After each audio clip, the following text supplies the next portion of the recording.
If you have a true scary story you want to see on the channel, then send it my way. Go to astheravendreams.com/submit or check the links down below, and thank you.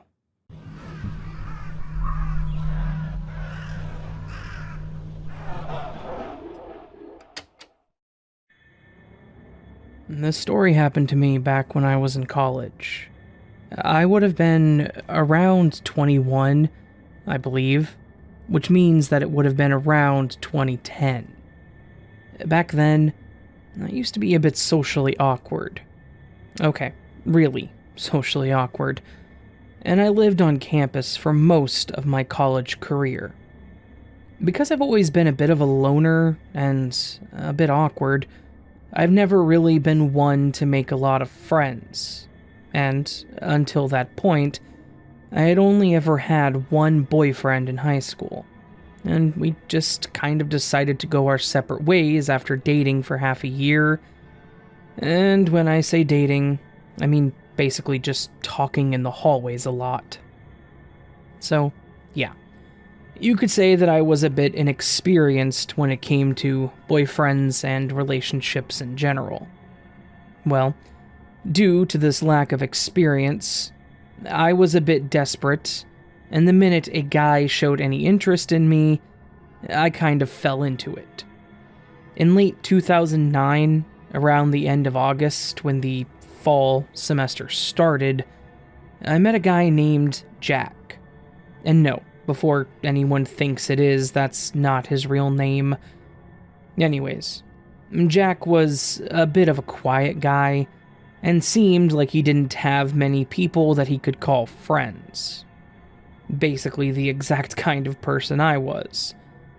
Because of this, and because of a lab that we had to do with a partner, I ended up sitting by and subsequently getting to know Jack.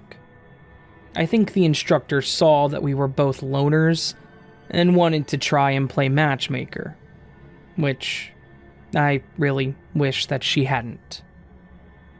Jack and I became pretty good friends over the couple of months that we worked together in that class, and there was some obvious chemistry between us. Then, on my birthday in January, he took me out to dinner and told me that he really had a crush on me, and that he had been wanting to ask me out. Long story short, we started dating. Of course, and again, I was inexperienced in the world of dating, and it pretty much felt the same to me, except we talked on the phone more and about deeper things. The relationship was going pretty well, honestly. We had our class together, we worked on various projects together, we studied for our exams, and while we were dating, I honestly was looking at Jack as more of a best friend than a boyfriend. Now, obviously I know that it was likely that I didn't actually have feelings for him, but back then, I just kind of thought that this was what being in a relationship was for people in college. I mean, sure, others would go to parties, go drinking, clubbing, whatever, but that just wasn't who we were. We were the loner nerds, and I think I just enjoyed having a fellow loner to talk to and spend time with. He treated me fine for the most part. We rarely got into arguments, and I was happy. Obviously, this wouldn't be a story about a crazy ex if things didn't start to go sour. And they did start to sour. We got together in January of 2010, and I think this all started around Valentine's Day. In fact, it was Valentine's Day that started to set this whole thing into motion. Something to note about me, I am a bit of a prude. I do not like my body. I didn't like my body back then, and I've just never been into things that people think are sexy. This seemed like it wasn't that big of a deal to Jack, and we had not really even discussed sex in any way. Then, come Valentine's Day, I remember that he and I went out on a date, and it ended with us sitting in his car in the dorm parking lot. We were talking about how much we enjoyed dinner, how our classes were going. I think I was telling him about issues that my parents were having back home, and he handed me a box. My initial thought was, oh, chocolates. You know, the stereotypical Valentine's gift. However, no, this was not chocolate. I opened it, and inside the box was a gently folded up nightgown that was mostly see-through and was very clearly intended to be worn during, well, intimate moments. I recall that my face became beet red. I didn't expect this, and I didn't want it. And I really wasn't interested in what was being implied by him giving it to me. What's worse, despite my embarrassment and my clear look of mental anguish, Jack followed up with, I have a bit of extra cash this month. How about you and I go get a hotel room tonight and you can try that on? I think I honestly started to cry. Like, not tears of joy or sadness, just literal eyes watering from some strong level of embarrassment and disdain. I folded it back up and placed it back in the box, and then handed it to him.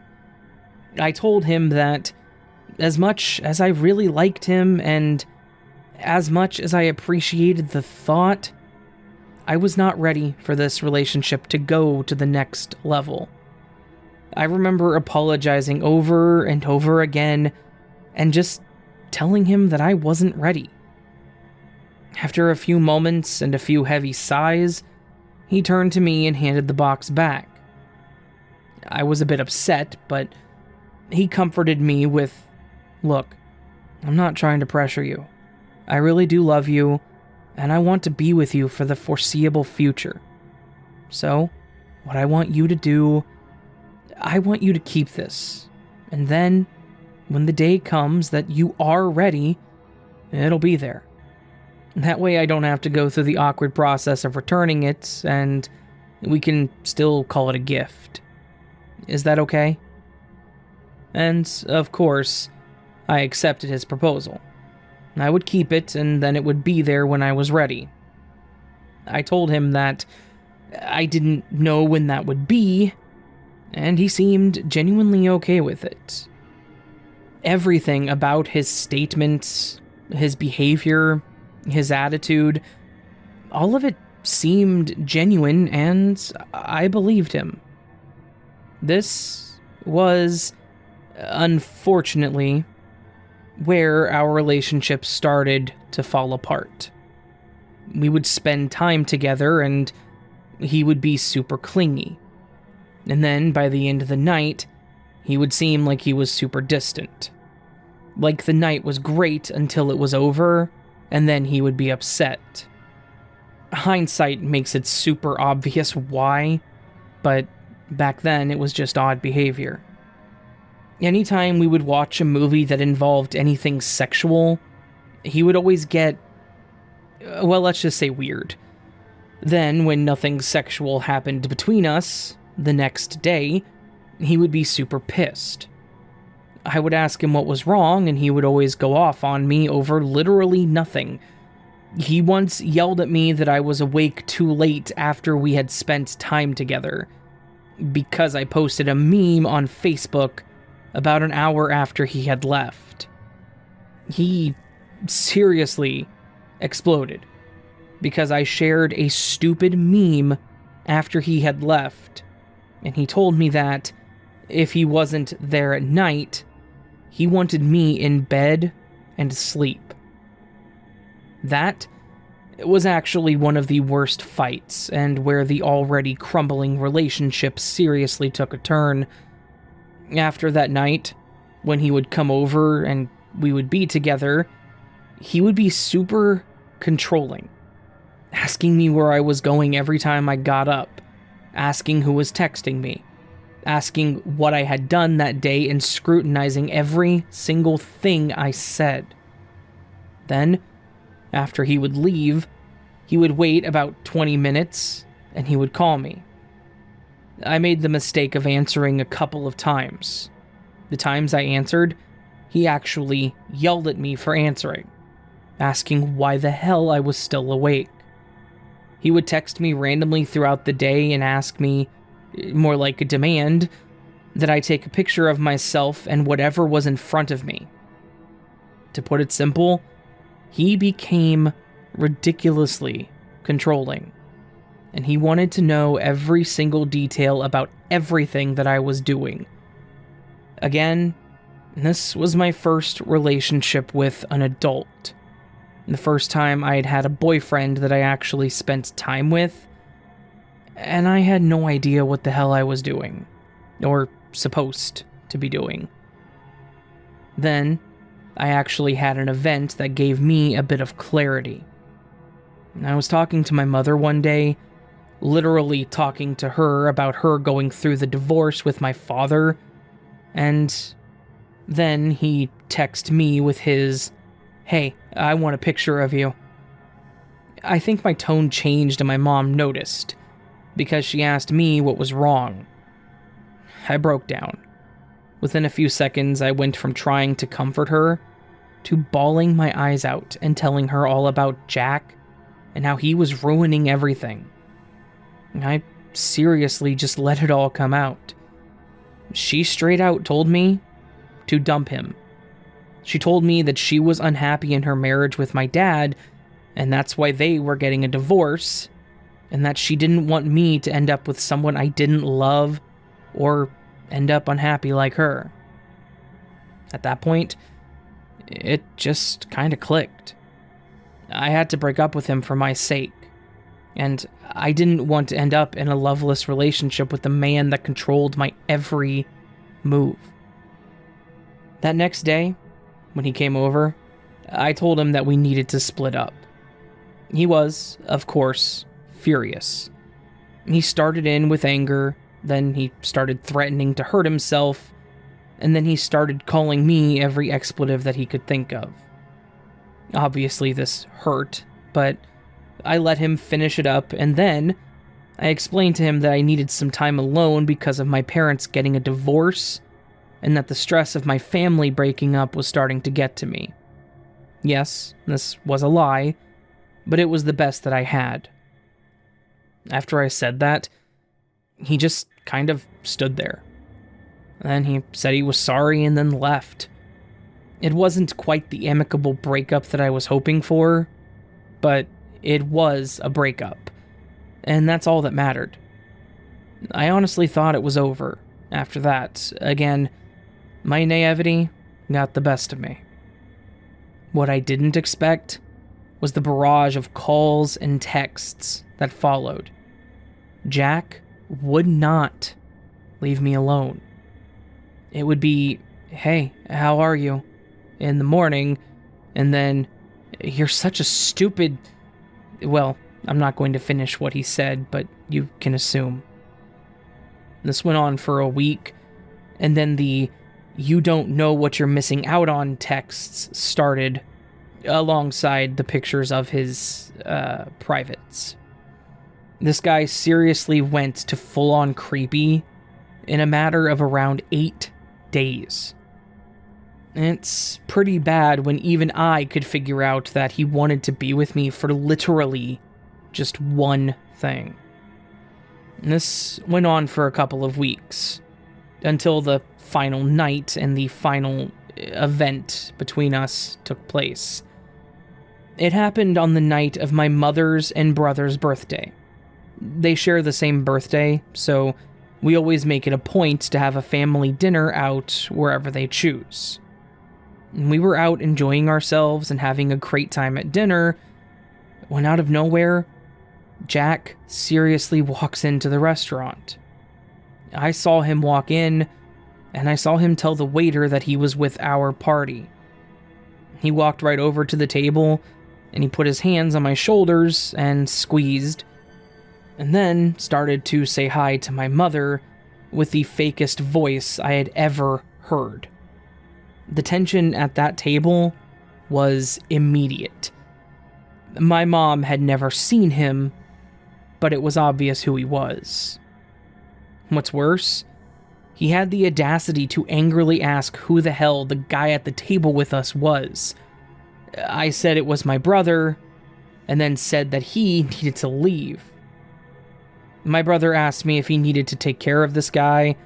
I told him no, and, well, honestly, it was a disaster that ended up with my brother and Jack getting into a short shoving match, and then the manager dragging Jack out of the restaurant in a half-assed chokehold. Thankfully, they let us stay when I explained that Jack was my ex, and that he had walked in to cause problems. They could see that I was being honest and told us that they would make sure he didn't try to come back.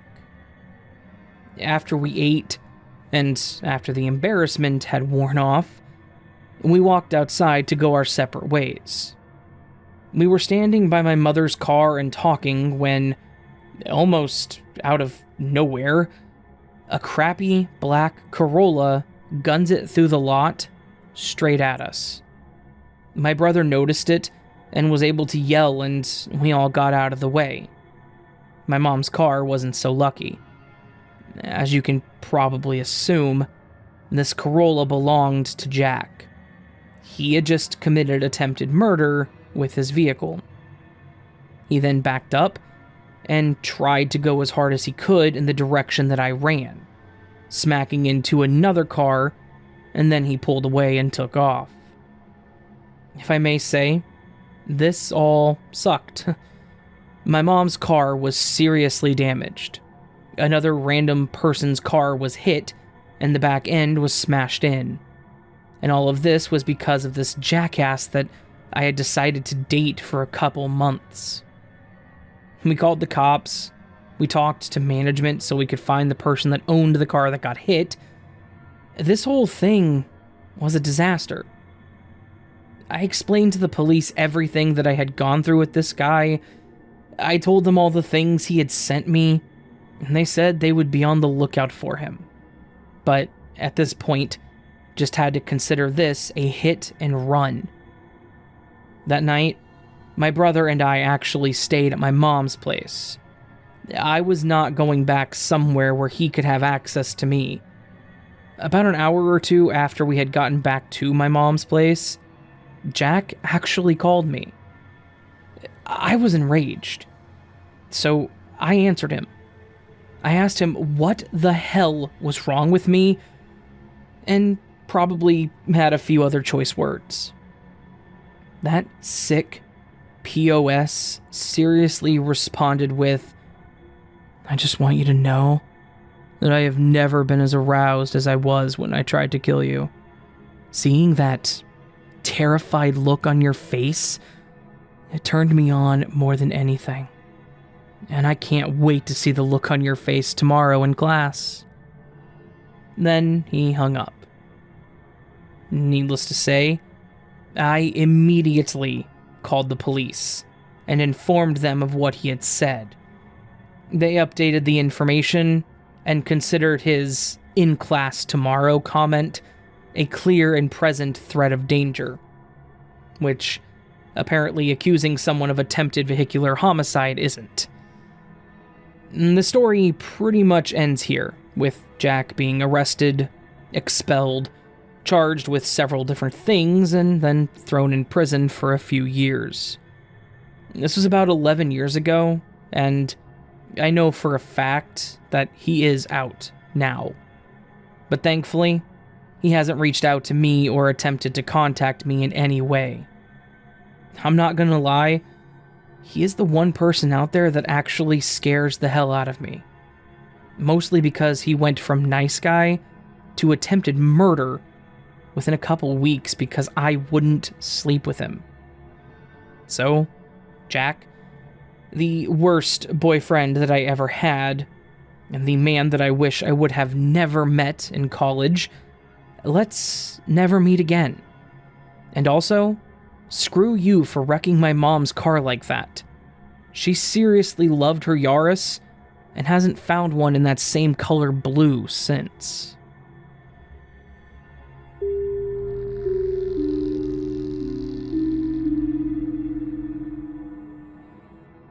So, I had a crazy ex that I didn't know was crazy back whenever we dated.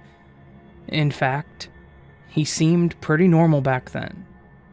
Of course, he wasn't in the end, otherwise there wouldn't be a story to tell here. I guess for a bit of disclaimer or disclosure, this is a messed up story, and, as they all are, if you aren't good with crazy people or really messed up situations, then I highly recommend you stop reading here. I will start by telling the story about myself and this person. My name is Amy, and his name is Maverick, but we all called him Mav. Mav and I met each other at a football game back in high school during freshman year, and we hit it off pretty much right away. Back then, I was, unfortunately, and admittedly, in the popular girls clique. And he was a bit of a goth/emo type, which is why it was odd that he and I got along so well from the first minute. Something about not judging a book by its cover, I guess. Of all things, we actually bonded strongly over music. He had me listen to something by some screamo band, and I fell in love with it. From that day, we actually hung out frequently, and we became super close. My friends weren't into him because he was emo and dressed in all black, but I didn't really care and I liked him, so we ended up actually dating near the end of that year. During summer break, we were together quite a bit. We spent time together at each other's house, met each other's parents, and honestly, it was one of those high school sweetheart situations where I think our parents were under the impression that we would stay together for a while. My dad actually liked him. He was respectful and polite, and while he may have looked all dark and brooding, he was, in my dad's words, the nicest boy that he'd ever met. His parents seemed to like me. I think they were surprised that he got me as a girlfriend, which I know that may sound conceited, but we were polar opposites. Anyways, we spent all of the summer together, and we went to the park, the movies, all the basic things that you do when you're dating someone in high school. During our sophomore year, unfortunately, Mav started hanging around the stoner kids that were seniors, and pretty quickly got pressured into becoming one of them. This was a deal breaker for me. We got into an argument/conversation, and I told him that if he was going to start down that road, then I wasn't going to be able to be with him. He chose pot over me, so I broke it off. It sucked. I really liked him. We got along well enough, and I had so many good times with him for the almost full year that we dated, but he wasn't willing to abandon his new vice for me. So, that was that. We didn't really talk much after that. I dated other guys, he dated other girls, and really, life just moved on from there. We kind of started talking again the last semester of my senior year, mostly because we had photography class together, and we worked on a few projects together. There was one point where we were working on a project together, and as I was leaving, he gave me a hug and then a quick peck on the cheek. And while it was a bit nostalgic at the time, I told him there was nothing between us other than friendship, and while I really loved the time we had together a couple years back, there was no future for us. He looked upset, but he nodded and told me that he understood. Now, all of this was basically to set up that we had a normal high school romance that ended with us just being friends.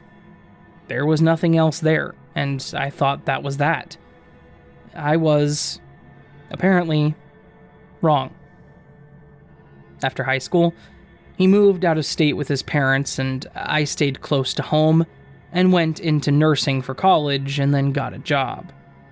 Basically, we were as far apart as we could have been, and the time we spent together was long forgotten.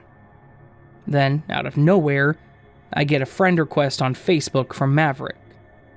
I was actually pretty excited to talk to him since, at that point, it had been about 8 years. So, I accepted the friend request and messaged him. I asked him how things were, and I did what we all do. I stalked his profile a bit. I found out he was married, living in the next state over, and working in IT. He messaged me back and was telling me all about his life after high school. I told him about my endeavors and all that I had done since then. I commented that I saw that he had finally found someone, and that she was gorgeous. She really was. And I told him that I was beyond ecstatic for the fact that things worked out for him. He then responded by asking me if I was with anyone, and he stated that he noticed I was still going by my maiden name.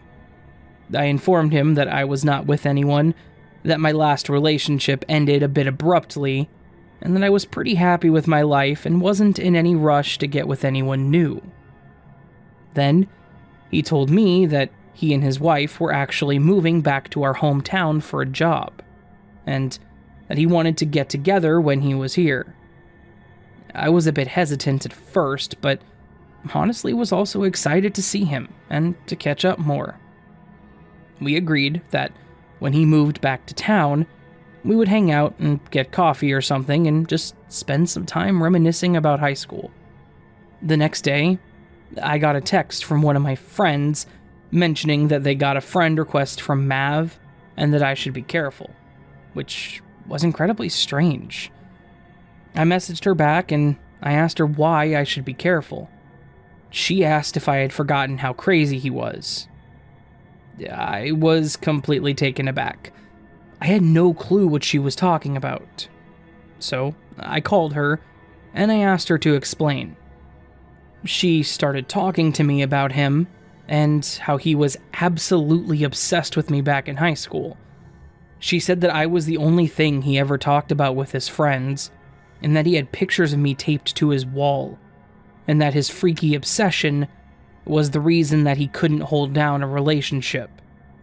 She then went on to tell me that the one day in high school that he kissed me on the cheek and I turned him down, he had apparently told all of his friends that he was going to commit suicide because I wouldn't be with him. They had talked him away from it, but he was adamant that his life was worthless without me, and that he needed to be with me. She was surprised to hear that I had honestly no idea about any of this. I hadn't heard a word about this at all, and was genuinely shocked. We ended the conversation with me saying that I would be careful around him, and we left it at that. Now, obviously, I was a bit freaked out, but at the same time, he was married. He had a wife at this point, and a career, and his own life. So, while he may have been a bit obsessive back then, I didn't think it would mean much at this point, right? He had clearly moved on and there was nothing to worry about. Right? Anyways, a couple weeks went by and I got a call from Mav on a Saturday morning, telling me that they were all moved in and that he really needed to get with me that morning to talk. I didn't have plans, and while I didn't like that he was wanting to go have coffee so quickly, mostly because it didn't bode well after finding out that he was creepily obsessed with me, I agreed. I asked him if his lovely wife would be joining us, and he paused for a moment, and then said that she was busy and wouldn't be able to make it. Oh boy, coffee alone with an ex that used to be overly obsessed with me. Sounds like a great time, really. Me being the optimist I was, honestly thought that he was just wanting to get together and have coffee and be friends, and that's really what I expected. He showed up, and he looked nothing like I had remembered him looking. Long gone were the trip pants and long black hair, and they were replaced by a closely shaved head, khakis, and a button-down shirt.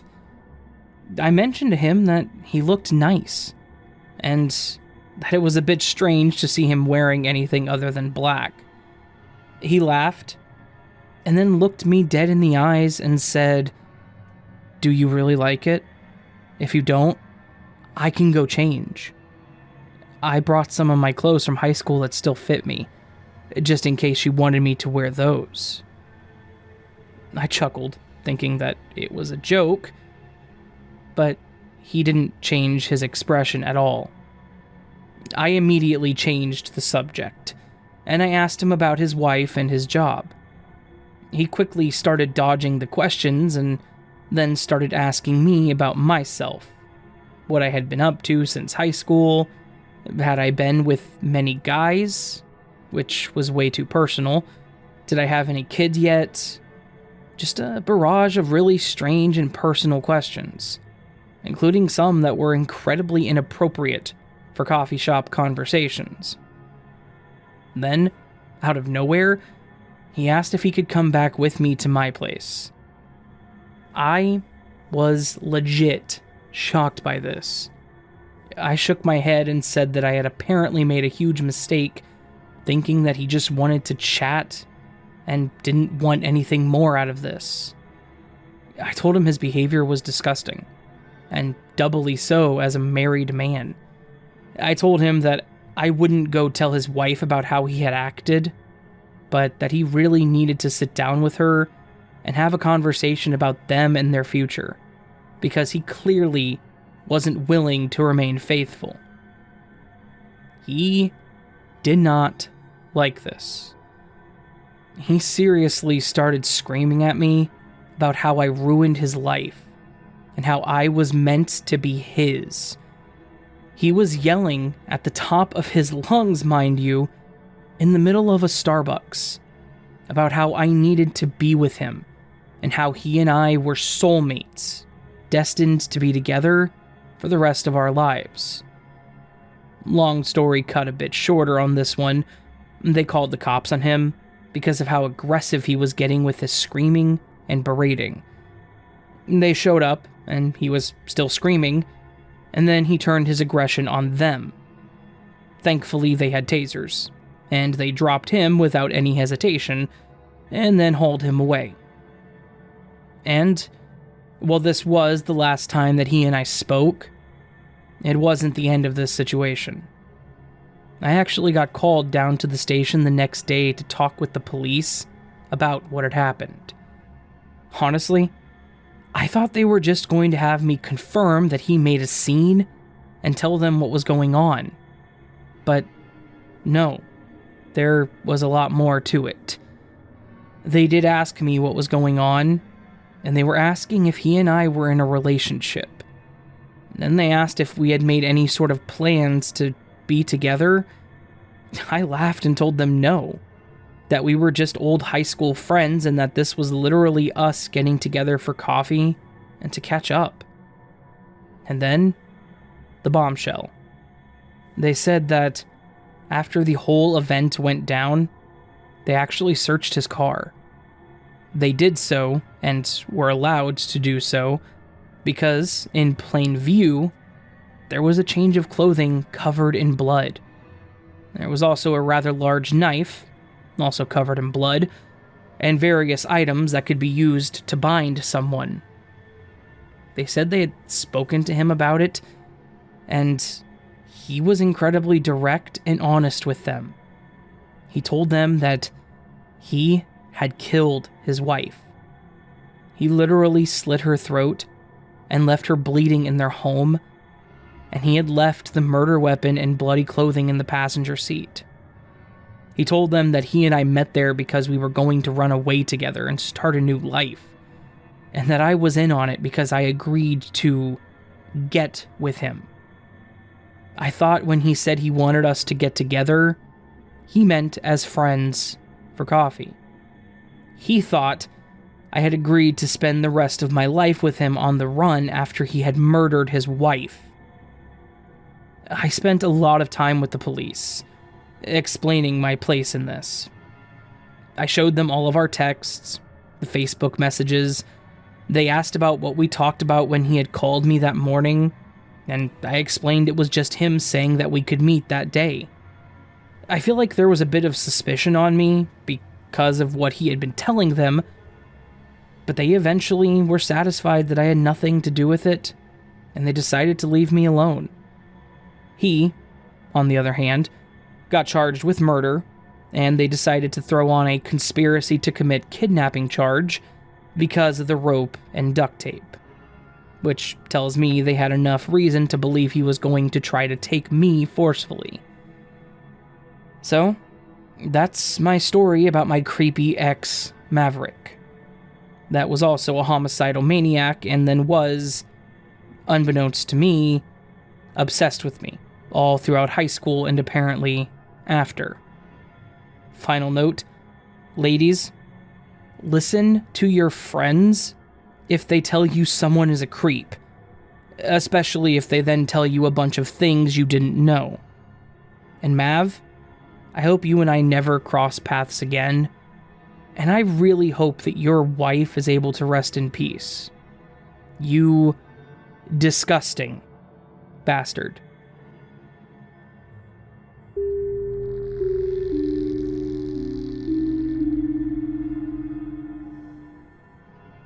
This actually didn't happen to me. It's a story that happened to my aunt back when she was in her mid-20s. And I'm going to say that it's an incredibly intense story, and this should definitely serve as a type of trigger warning. Like I said, she was in her mid-20s, and this happened back in the late 80s, a few years after I was born.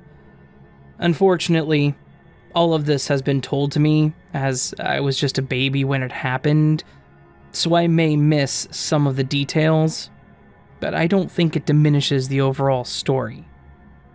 The story happened while they were still married, but he is her ex-husband now, so I think it counts.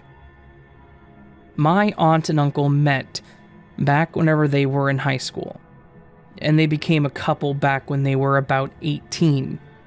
From there, they got married at the age of 22, and then were trying to have kids, but come to find out, my uncle was sterile and could not have kids.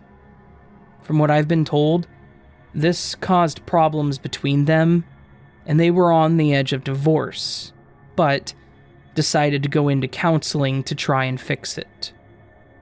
From there, they supposedly got to a point where they were okay, and things were essentially repaired. At least, that's how it looked from the outside. This was apparently not true at all. They were actually in a worse situation than before. Apparently, when they went to counseling, my aunt's husband started down the path of becoming super religious. And while there's nothing inherently wrong with being religious, he took it to a whole other level. He apparently became super controlling over my aunt and started making her go to church with him and start cutting the family and friends out of her life. It hit a point where she told us they were doing great together and that we didn't need to worry about her. On the other side of that fence, he was abusive, controlling, and just genuinely doing whatever he could to ruin her life and make her miserable. She said that it started with him telling her that she needed to repent and beg for forgiveness from Jesus. She said that she was okay with this, and saw that maybe devotion to a higher power would be enough to keep them together. She started going to his church, she started praying nightly with him, and they started doing nightly Bible reads.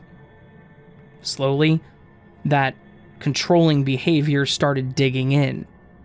He started telling her what she could and could not eat. He started telling her that she wasn't allowed to leave without his permission.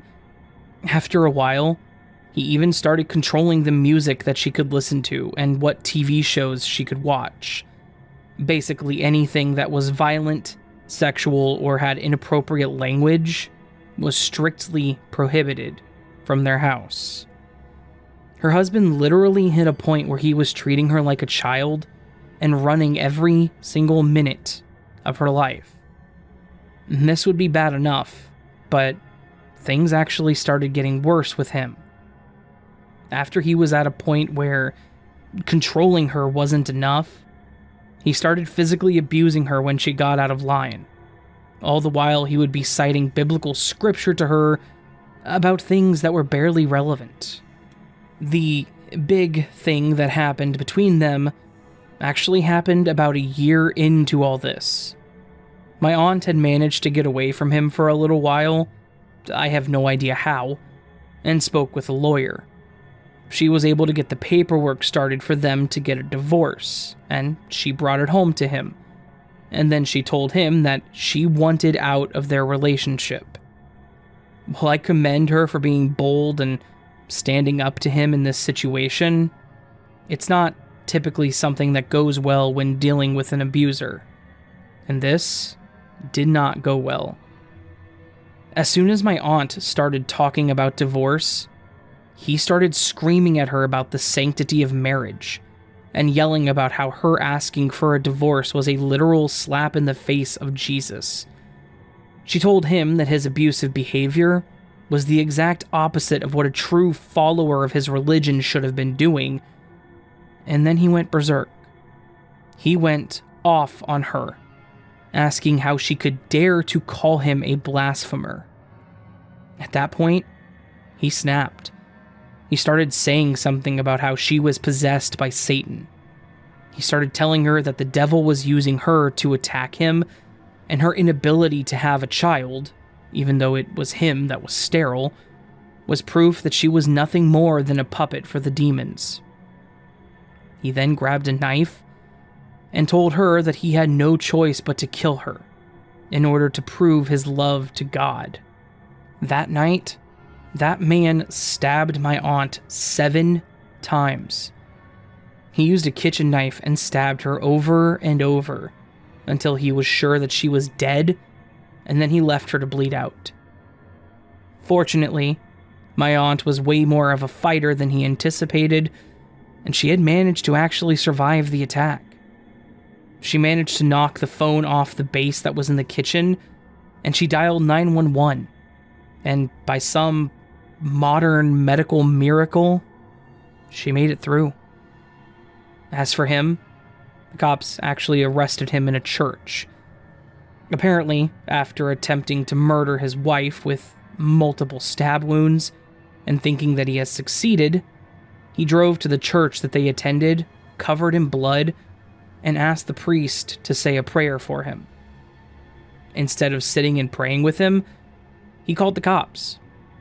It's almost ironic that he tried to kill my aunt because Jesus wanted him to, and she survived, and then he went to a church only for the religious figurehead to betray him and turn him in to the police. It's almost like attempted murder of your spouse isn't something that Jesus, or really any deity, would want you to do. And that's an absolutely crazy as hell way to think. My aunt fully recovered. She does have some gnarly scars on her stomach and chest now. I'm just grateful that she made it, and that this guy is in prison for the rest of his life. Maybe, just maybe, someone out there really was watching this situation and made sure that it went the way that it was actually supposed to.